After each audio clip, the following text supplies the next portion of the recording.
మనం తినేది కేవలం ఆకలిని తీర్చుకోవడం కోసం కాదు. మన శరీరాన్ని నిర్మించుకోవడం కోసం, మన బుద్ధికి పదును పెట్టడం కోసం, మన జీవన శక్తిని పెంపొందించుకోవడం కోసం. అయితే ఎలాంటి భోజనం పవిత్రమైంది? ఎలాంటి ఆహారం శ్రేయస్కరమైంది? ఎలాంటి నియమాలు మనకు ఆరోగ్యాన్ని, ఆయుష్ని, ఐశ్వర్యాన్ని ఇస్తాయి? అసలు మన పూర్వీకులు చెప్పిన ఆహార నియమాలు ఏంటి?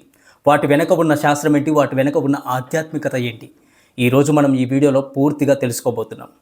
మన చేతిలో ఉన్న అన్నం ముద్ద అది కేవలం ఆకలిని తీర్చే ఆహారం కాదు, మన జీవితాన్ని నిలబెట్టే శక్తి. అన్నం ఎలా తింటామో మన జీవితం కూడా అలానే మారుతుందట, గుర్తుపెట్టుకోండి మిత్రులారా.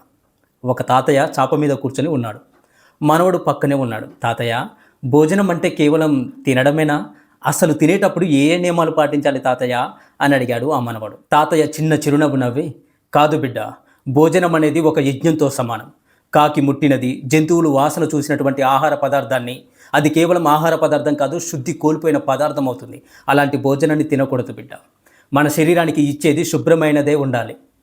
పాలతో తిన్న వెంటనే పెరుగుతో తినకూడదు బిడ్డ. ప్రకృతి ప్రతి పదార్థానికి సమయాన్ని ఇచ్చింది. మనం ఆ క్రమాన్ని ఖచ్చితంగా గౌరవించి తీరాలి. కాళ్ళు చాపుకొని చెప్పులు వేసుకొని భోజనం తినకూడదు. అది భోజనానికి గౌరవం ఇవ్వనట్లే అవుతుంది. ఎడమ చేతితో భోజనం తినకూడదు. మిగిలిన అన్నము, చల్లారిన అన్నం మళ్ళీ వేడి చేసుకొని తినకూడదు. జీవం లేని ఆహారం జీవశక్తి ఇవ్వదు బిడ్డ. 10 పదార్థాలతో కూడిన భోజనం కన్నా ఒక్క కూర, ఒక పప్పు, ఒక పచ్చడి, కొద్దిగా మజ్జిగ, ఇదే నిజమైన సంపూర్ణమైన భోజనం అవుతుంది. నిల్వ పచ్చడులు ఎక్కువగా తింటే ఆరోగ్యం క్షీణిస్తుంది. వయసు పెరిగే కొద్దీ మరింత జాగ్రత్తగా ఉండాలి.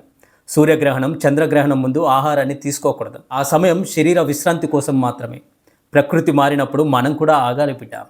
కొత్తగా దూడ పుట్టినప్పుడు ఆవు నుంచి 10 రోజుల పాటు పాలను సేకరించకూడదు, పాలు తాగకూడదు. ప్రతి జీవికి తన బిడ్డ ఆకలి ముఖ్యం, మనకు కాదు. తడి కాళ్ళతో భోజనం చేయవద్దు. పొడి కాళ్ళతో నిద్రపోకూడదు. అంటే పడుకునే ముందు ఖచ్చితంగా కాళ్ళు కడుక్కోవాలి. మంచినీటిని పక్కనే పెట్టుకోవాలి పడుకునేటప్పుడు. రాత్రి మధ్యలో లేవాల్సి వస్తే నిద్రమత్తులో నడవకూడదు. ముందు స్పృహకు రావాలి, ఆపై అడుగు ముందుకు వేయాలి. అనేక ప్రమాదాలు ఒక్క క్షణం నిర్లక్ష్యంతోనే జరుగుతుంటాయి. ఆచమనం చేసి తినాలి.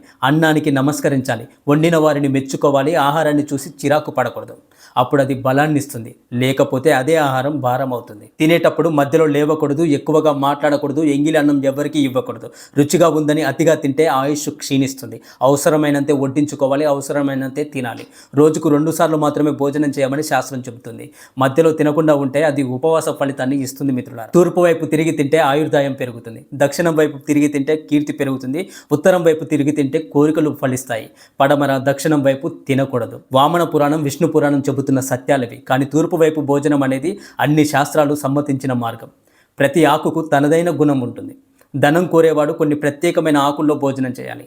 సన్యాసులు మాత్రం మోదుగా తామరాకుల్లోనే భుజించాలి. ఇనుప పీటలపై కూర్చొని భోజనం చేయకూడదు. తాతయ్య గారు చివరిగా ఒక్క మాట చెప్పాడు, బిడ్డ, భోజనం అనేది కడుపు నింపుకోవడం కోసం కాదురా, కృతజ్ఞతతో జీవితాన్ని నింపుకోవడం కోసం.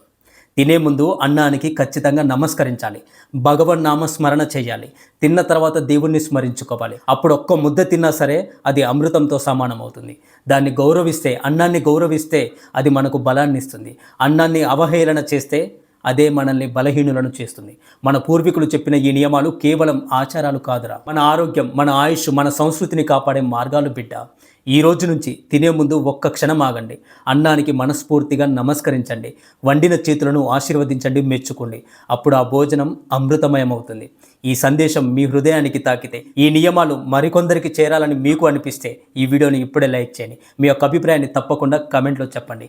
ఇలాంటి మరిన్ని సంస్కృతి, ఆరోగ్య రహస్యాల కోసం మన ఛానల్ని ఇప్పుడే సబ్స్క్రైబ్ చేసుకొని బెల్ ఐకాన్ క్లిక్ చేసుకుని పెట్టుకోండి. మన సంస్కృతిని మనమే కాపాడుకుందాం. మన జీవన విధానాన్ని మనమే గౌరవిద్దాం. హరే కృష్ణ. ఓం నమ శివాయ. హర హర మహాదేవ. శంభో శంకర.